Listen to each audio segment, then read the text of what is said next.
The Merchant of Echoes. Chapter 1. The city of Boomberg was famous for many things, but mostly for its volume. It was a place where the church bells didn't just ring, they exploded with sound. The cobblestone streets clattered under iron-soled boots, the steam engines hissed like angry dragons, and the people did not talk, they shouted. In Boomberg, being loud was a sign of importance. The louder you were, the more people thought you had something smart to say.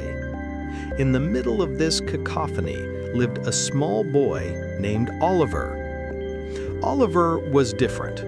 While the other children practiced their booming laughs and learned how to stomp effectively, Oliver walked on his tiptoes. He didn't like shouting.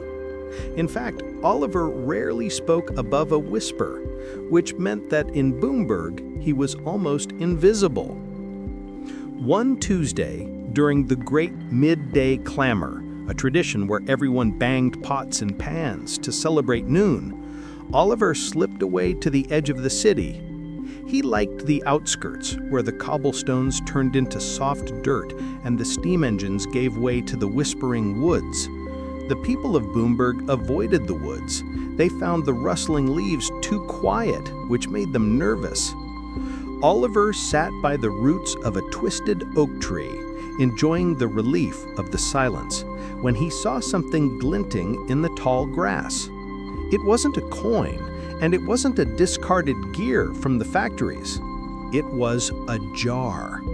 It was made of glass so dark it looked like violet ink, sealed tight with a stopper made of old, crumbling cork. Curious, Oliver picked it up. It was heavy, vibrating slightly in his hands like a cat purring. He shook it gently. Thump, thump. Something was inside, but it wasn't a solid object. It felt like pressure. He looked around to ensure no one was watching. The city of Boomberg was a gray smudge of smoke in the distance. He was alone. With a deep breath, Oliver gripped the cork and twisted. It was stuck fast. He gritted his teeth and pulled harder. With a sudden pop, the cork flew off. Oliver expected a smell, or perhaps a genie, or maybe even a cloud of smoke. But nothing came out. Instead, something happened to the air around him. The rustling of the leaves stopped. The distant hum of the city factories vanished. The bird that had been chirping on the branch above him opened its beak, but no sound came out. Oliver gasped, but he didn't hear his own gasp. He quickly slammed the cork back into the jar. Immediately, the whoosh of the wind and the chirp of the bird returned, loud and clear. Oliver stared at the dark glass, his heart racing. He didn't have a jar of jam or pennies. He had found a jar that swallowed sound. In the loudest city in the world, Oliver held the one thing nobody had, but everybody desperately needed: silence. He shoved the jar into his satchel and turned back toward the noisy smoke of Boomberg. He had an idea, and for the first time in his life, he wanted to make some noise about it. Chapter 2. Oliver marched straight to the market square, which was widely considered the loudest place on earth. It was a chaotic symphony of fishmongers screaming prices, blacksmiths hammering iron, and donkeys braying in competition with the town crier, who was currently yelling about the weather. In the corner of the square, between a man selling exploding fireworks and a woman selling screeching parrots, Oliver set up a small wooden crate. He took a piece of cardboard and wrote in bold black letters, "Instant silence, 1 coin per minute." For the first hour, nobody noticed him. They were too busy shouting over one another. But eventually, a large man named Mr. Thunderclap stopped in front of the crate. Mr. Thunderclap was the head of the Jackhammer Guild, and he looked very tired. His ears were bright red, likely from years of listening to drilling noises. "What is this?" Mr. Thunderclap bellowed, leaning down. "What are you selling, boy? Science? I don't need science." "Not science," whispered Oliver, though he knew the man couldn't hear him. "Silence." "Violence?" Mr. Thunderclap roared. "We have plenty of that." Oliver sighed. He motioned for the man to lean closer. Then, with a steady hand, Oliver uncorked the violet jar. The effect was instantaneous. The roar of the market vanished. The screaming fishmonger's mouth moved, but no sound came out. The fireworks next door exploded in a dazzling display of light, but without the ear-splitting boom. Mr. Thunderclap's eyes went wide. For the first time in 40 years, his ears stopped ringing. His shoulders dropped 3 inches. He took a deep breath, and the air didn't feel jagged with noise. It felt smooth and cool. The frown that had been etched into his forehead smoothed out. For 60 seconds, Mr. Thunderclap stood in the invisible bubble of peace. He looked like a man who had just taken a warm bath after a long winter trek. Then Oliver corked the jar. Bam! Clang! Screech! The noise of the market crashed back in like a tidal wave. Mr. Thunderclap staggered back, blinking rapidly. "I'll take it," Mr. Thunderclap said. He didn't shout. He didn't boom. He spoke in a normal, human voice. "I'll take 10 minutes, right now." He slammed 10 gold coins onto the crate. The sight of the famous Mr. Thunderclap standing quietly with a smile on his face drew a crowd. In Boomberg, people were used to buying things that made life louder, faster, or brighter. They had never bought anything that took things away. Soon, a line formed. There was Mrs. Gable, the school teacher with 30 screaming students who paid for 5 minutes just to remember what her own thoughts sounded like. There was the mayor's trumpeter, whose lips were tired. Even the woman selling the screeching parrots paid a coin to have her birds muted for a moment. With every customer, the jar grew heavier in Oliver's hands. It seemed that the sound it swallowed had weight. By the time the sun began to set, the jar felt as heavy as a bowling ball, and Oliver's pockets were heavy with coins. He was just about to pack up his crate when a long, dark shadow fell over him. The crowd parted nervously. Standing there was a tall, thin man wearing a suit made of shiny gray silk and a monocle that magnified one cold, suspicious eye. It was Count Cacophony, the owner of the Boomberg megaphone factory and the loudest man in the city. He looked at the sign. He looked at the happy, quiet customers. And finally, he looked at Oliver. "You," the Count boomed, his voice shaking the loose cobblestones. "You are bad for business. If people start liking the quiet, who will buy my megaphones?" Chapter 3. Count Cacophony did not wait for an answer. With a long, spindly hand, he snatched the violet jar from Oliver's grasp. "Hey!" Oliver cried out, but his voice was drowned out by the sudden return of the market's noise. The Count held the jar up to the light. The glass was vibrating violently now. It hummed with a low, dangerous frequency, struggling to contain all the shouts, barks, bangs, and whistles it had swallowed throughout the day. "Contraband!" the Count declared, his voice amplified by a brass trumpet he pulled from his pocket. "This jar is stealing the city's vitality. Boomberg is built on noise. Noise is power. Noise is progress. To be quiet is to be weak." The growl grumbled. They didn't feel weak when they were quiet. They felt rested. Mr. Thunderclap stepped forward, opening his mouth to argue, but the Count signaled to his bodyguards, two massive men carrying giant cymbals. They clashed the cymbals together with a deafening crash, silencing the crowd through sheer auditory pain. "I will be confiscating this," the Count sneered, tucking the heavy jar under his arm.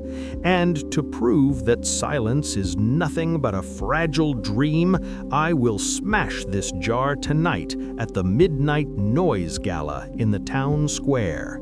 We shall see what your precious silence looks like when it is broken into 1,000 pieces." The Count spun on his heel and marched away, his silk suit rustling loudly. Oliver stood alone by his empty crate. The people of Boomberg looked at him with sad eyes, then returned to their shouting and banging, though their hearts weren't in it. But Oliver wasn't just sad, he was terrified. He remembered how heavy the jar had felt. He remembered the pressure inside it. That jar wasn't empty anymore. It was stuffed full of the loudest noises from the loudest city on Earth. "Mr. Thunderclap," Oliver pulled on the sleeve of the giant man. "We have to stop him." "Why?" Mr. Thunderclap sighed, covering his ears again. "He's the council head. He makes the rules. The business is over, kid." "It's not about the business," Oliver said, his voice urgent. "The jar, it swallowed everything. The fireworks, the donkeys, the jackhammers. If he smashes that jar, all that noise is going to come out at once." Mr. Thunderclap paused. He looked at the distant clock tower, then down at the small boy. The color drained from his face. "It will be a bomb," Mr. Thunderclap whispered. "A sound bomb. It won't just be loud, it will be deafening. It could shatter every window in Boomberg. It could burst everyone's eardrums." Night was falling. In the center of the city, the preparations for the Midnight Noise Gala were beginning. Huge spotlights swept the sky, and a stage was being built where Count Cacophony intended to destroy the silence once and for all. Oliver looked at his shaking hands. He was the quietest boy in the city. He couldn't outshout the Count. He couldn't fight the bodyguards. "I need to get on that stage." Oliver tightened his shoelaces. "You're going to need a distraction, and luckily, I know a lot of people with jackhammers." Chapter 4. The town clock struck midnight, and for the first time in history, the bells couldn't be heard. The crowd was screaming so loudly in anticipation that the ground shook. On the high stage, Count Cacophony held the violet jar above his head. It was no longer dark, it was glowing white-hot, pulsing with the contained energy of 1,000 shouts. "Behold!" the Count yelled into his megaphone. "The death of silence!" He raised a heavy golden hammer. "Now!" roared Mr. Thunderclap from the back of the crowd. Suddenly, 20 jackhammers started up at once, but they didn't drill the ground. They drilled against heavy steel plates, creating a rhythmic, jarring vibration that rattled the teeth of everyone in the square. The Count's bodyguards, holding their giant cymbals, lost their balance as the stage floor vibrated wildly. Taking advantage of the confusion, Oliver sprinted. He was small, he was light, and he was fast. He ducked under the velvet ropes, scrambled past the stumbling guards, and leaped onto the stage. The Count saw him. "Get back, you quiet little pest!" he sneered, swinging the hammer down toward the jar. "Don't break it!" Oliver screamed, not a whisper this time, but a desperate cry. "Open it!" Oliver knew he couldn't stop the hammer, so he didn't try. Instead, he dove for the jar. His small hands gripped the cork. Just as the golden hammer came whistling down, Oliver twisted the cork with all his might and tilted the mouth of the jar straight up toward the stars. Pop! The sound didn't come out as a noise. It came out as a force. A beam of pure, concentrated sonic energy shot out of the jar like a reverse lightning bolt. It pierced the clouds, scattering them instantly. The force of the release kicked back like a cannon, knocking Oliver and the Count flat onto the wooden stage. The sound rushed upward, higher and higher, until it exploded in the upper atmosphere with a flash of light that turned the night sky into day for a brief second. Kaboom! The shockwave rolled over Boomberg, but because Oliver had aimed it at the sky, the city wasn't destroyed. Instead, the blast sucked all the air out of the square for a split second, extinguishing every torch and silencing every voice.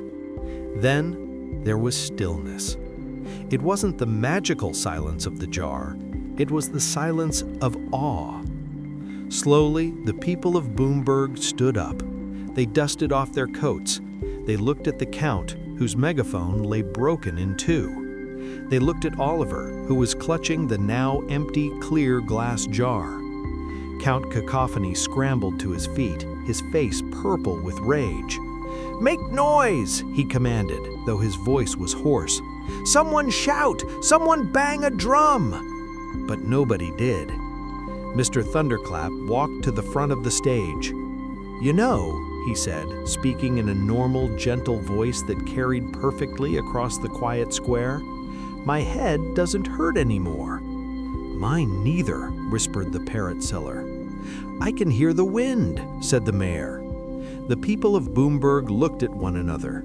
They realized that for years they had been shouting so loud to be heard that they had stopped listening entirely. Oliver stood up and placed the empty jar on the podium. It was just a glass jar now, but to the people, it looked precious. From that night on, Boomberg changed. It didn't become a silent city. It was still full of life and industry, but they learned balance. They established the hour of whispers every evening at sunset. The Count retired to a library, where he eventually learned that reading was much more interesting than shouting. And Oliver? He didn't need to be invisible anymore. When he spoke softly, and for the first time, everyone leaned in to listen.